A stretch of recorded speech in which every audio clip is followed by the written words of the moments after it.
Konsep yang kita guna dalam kita punya ladang ialah konsep ihsan lah. Bagaimana cara penjagaan haiwan peternakan ni supaya sesuai untuk ibadah korban ni? Konsep yang kita guna dalam kita punya ladang ialah konsep ihsan lah. Okey. Ihsan dalam Islam ni ialah kita berbuat baik kepada binatang. Yang pertamanya dari segi dia punya suasana ladang, tempat tinggal dia lah. Tempat tinggal ternakan. Okay. Kita pastikan sentiasa bersih lah. Okay. Kita pastikan tempat yang ada tu selesa, ruang yang cukup, tak terlampau pack sangat. Lepas tu kita cuci kandang hari-hari, maknanya kebersihan kita jaga. Okay. Kita akan pastikan macam kandang kambing dengan kandang lembu ni bersih lah. Hari-hari diselenggara kan, segi najis apa semua.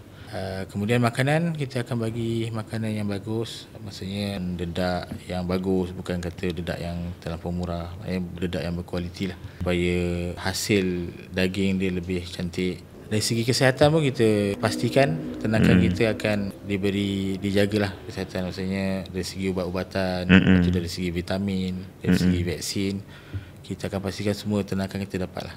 Okey.